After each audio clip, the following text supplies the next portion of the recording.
Nói đến lịch sử xe hơi, là phải nói về Henry Ford. Người sáng lập công ty Ford Motor, Henry Ford được mệnh danh là ông vua xe hơi của nước Mỹ.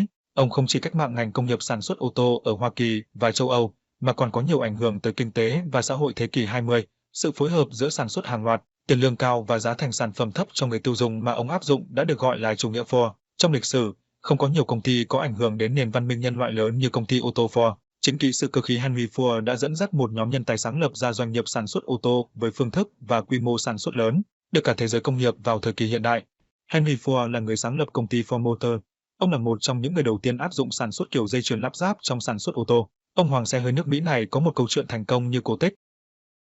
Có thể nói Henry Ford là một người rất khác biệt trong thế giới của ông. Cách sống, cách suy nghĩ và cách làm việc của ông luôn khác biệt so với những người khác.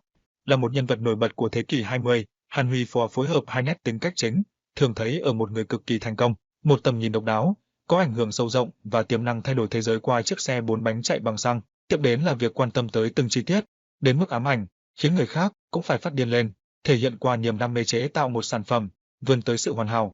Henry Ford đã thay đổi thế giới, nhưng lại ít được biết đến trong 40 năm đầu cuộc đời ông, một thời gian đủ dài cho việc phát triển các kỹ năng cả về con người và máy móc để đặt nền móng xây dựng một công ty ô tô Ford khổng lồ. Henry Ford tin rằng, người càng thành công khó có thể rời công việc của mình được, bởi anh ta sẽ nghĩ đến công việc suốt cả ngày, rồi ban đêm lại mơ về nó. Cũng tốt thôi, nếu nhiều người khác chỉ làm công việc của mình, trong giờ hành chính, tiếp tục vào mỗi buổi sáng, dừng lại vào buổi tối và chẳng quan tâm đến nó nữa cho đến tận sáng hôm sau, bởi vì khi đó sự thành công sẽ ít bị cạnh tranh. Bạn hoàn toàn có thể làm đúng như vậy, nếu bạn chỉ muốn có một cuộc sống bình lặng, nhưng như thế, bạn sẽ chỉ có thể là một nhân viên, đơn thuần là một nhân viên có trách nhiệm, chứ không bao giờ trở thành một ông chủ được. Trách nhiệm của người đi làm cũng tương tự như một học sinh. Nếu bạn đến trường vào mỗi buổi sáng và ra về vào buổi chiều, thì bạn đã hoàn thành trách nhiệm của một học sinh. Một học sinh bình thường sẽ quăng sách vở vào một góc ngay khi tan trường và không nói hoài gì đến nó cho đến tận sáng hôm sau. Nhưng để leo lên đẳng cấp mới, một học sinh giỏi vẫn sẽ tiếp tục suy nghĩ về chuyện học hành cho dù đã tan trường.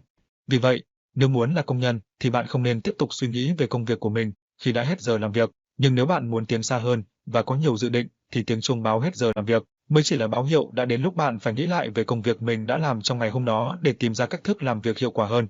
Theo cha đẻ của ngành công nghiệp ô tô Henry Ford, khi một người bận rộn với công việc và có nhiều vấn đề để suy nghĩ sẽ có xu hướng thành công hơn. Một người luôn làm việc, chẳng bao giờ rời công việc của mình ra, người mà luôn có tư tưởng tiến thân cuối cùng sẽ thành công.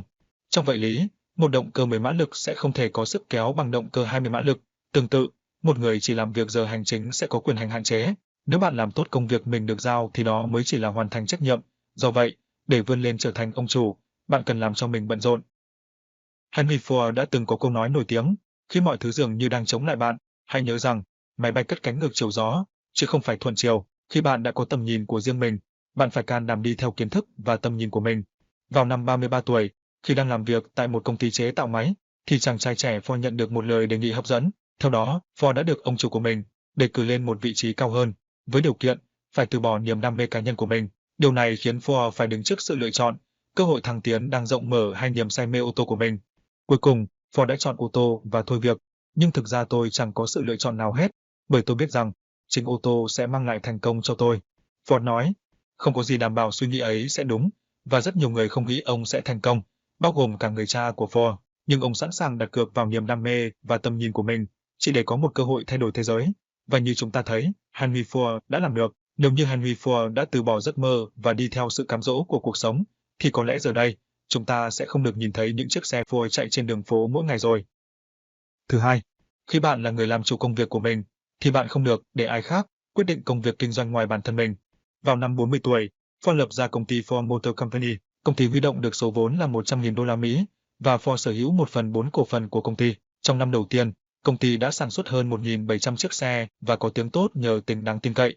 Sang năm thứ hai, do áp lực từ các cộng sự, Ford nâng giá bán, công ty bán được ít xe hơn.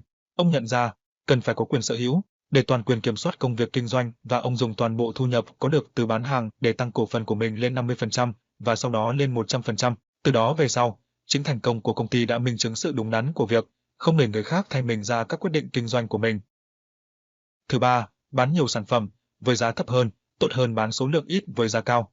Yếu tố quan trọng trong sự thành công của công ty Ford Motor Company chính là giá thành thấp với chất lượng cao. Henry Ford rất ghét ý tưởng làm cho chiếc xe trở thành đắt đỏ. Thay vào đó, chiến lược của ông là định giá dựa trên sản lượng sản xuất, có nghĩa là nếu các nhà máy của ông có thể hoạt động ngày càng hiệu quả hơn, thì người tiêu dùng, khách hàng sẽ được lợi. Cũng giống Sam Walton, với chuỗi siêu thị Walmart, Ford phát hiện ra rằng ông có thể kiếm được nhiều lãi hơn nhờ bán được nhiều sản phẩm với giá thấp hơn là bán số lượng ít với giá cao. Nếu bạn bán được sản phẩm chất lượng cao với giá rẻ, bạn sẽ tìm thấy nhu cầu sản phẩm cao hơn, đến mức có thể gọi là toàn cầu. Ford nói như thế. Thứ 4, trả lương cao và công bằng với nhân viên. Kiếm được trung bình với giá 6 đô la Mỹ mỗi ngày, so với giá cả thị trường lúc bấy giờ thì 6 đô la Mỹ được xem là hấp dẫn. Công nhân của Ford ít phải lo lắng hơn. Henry Ford tin rằng lương cao làm tăng sự ổn định của lực lượng lao động và giúp đỡ con người tập trung làm việc, vì gia đình họ được hỗ trợ đầy đủ về vật chất. Phương pháp tuyển dụng của Ford cũng rất khác thường và mới lạ. Công ty chỉ cần biết về tên, tuổi, tình trạng hôn nhân và xem họ có muốn làm việc không. Ngay cả người mù, điếc và câm, người có một tay hay một chân, tất cả đều được Ford tuyển dụng với mức lương như người khỏe mạnh, không nói được tiếng bản địa hay có tiền án phạm tội, không phải là một vấn đề. Đặc biệt, công ty không tuyển các chuyên gia, bởi vì họ thường biết cái gì không thể làm được. Ford thích những người điên, dám xông vào để khắc phục vấn đề, với một đầu óc cởi mở hơn. Thứ 5, mục tiêu cao nhất không phải là lợi nhuận. Trong thời kỳ đầu của công nghiệp xe hơi, các công ty sản xuất xe khác chỉ tập trung cho việc bán hàng kiếm tiền hơn là xây dựng mối quan hệ với khách hàng. Qua những sản phẩm tuyệt vời mà công ty tạo ra, Ford chú trọng vào việc tập trung sự quan tâm vào từng chi tiết của sản phẩm để có thể tạo ra sự kết nối với khách hàng, nhằm thiết lập mối quan hệ lâu dài với họ. Ông quan niệm rằng một công ty không phải chỉ là cỗ máy sản sinh ra tiền, mà phải mang lại một điều gì đó để làm cho cuộc sống con người trở nên tốt hơn. Nếu làm được điều này, thì lợi nhuận tự nhiên sẽ đến. Thứ 6, trong triết lý kinh doanh và xây dựng công ty của Ford, không có điều gì là không thể làm được, vì Ford quan niệm rằng cho dù bạn nghĩ mình có thể làm được hay không làm được thì bạn đều đúng, vì khi bạn nghĩ rằng mình có thể làm được thì bạn sẽ luôn cố gắng để tìm phương pháp, còn nếu bạn cho rằng mình sẽ không làm được thì bạn sẽ luôn tìm lý do để viện cớ.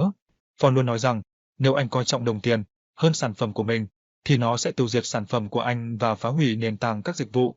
Nói tóm lại, trong triết lý kinh doanh của Ford, đó là hãy luôn định giá bán sản phẩm dựa vào túi tiền người tiêu dùng. Điều này nghe có vẻ hơi vô lý, đặt chỉ tiêu về mức giá hạ qua các năm sẽ buộc chi phí phải giảm xuống, bởi vì người ta thường định giá bán sản phẩm thông qua chi phí sản xuất, nghe có vẻ hợp lý, song người biết nhìn xa trông rộng thì cách tính như vậy là không hợp lý. Chiến lược lãi nhiều hơn, còn việc bán sản phẩm với giá thấp hơn sẽ mang lại nhu cầu về sản phẩm đạt đến mức toàn cầu. Henry Ford luôn là người tiên phong trong việc cải tiến sản phẩm và tạo ra mức giá mới, chưa bao giờ có phí nào là cố định trong khái niệm của ông. Bởi vì, một trong những điều then chốt để kinh doanh thành công đó là cần giảm giá mà không làm giảm đi chất lượng sản phẩm. Nếu nhà sản xuất giảm giá đến mức mà anh ta không có lãi hay bị lỗ, thì anh ta phải nỗ lực hơn để tìm ra phương pháp sản xuất tiết kiệm hơn để có lãi. Đặc biệt, nhà sản xuất không được giảm lương công nhân hay tăng giá bán để có lãi. Cách kiếm lời từ người lao động qua giảm lương hay từ khách hàng qua tăng giá đều là ý tưởng tồi. Phó nhấn mạnh của việc không được giảm chất lượng sản phẩm, cũng không được cắt giảm lương công nhân, chỉ để cải thiện tình hình kinh doanh hiện tại. Lời khuyên của Ford là hãy động não suy nghĩ và dồn mọi sự tập trung vào đó, hãy suy nghĩ để làm công việc hiệu quả hơn.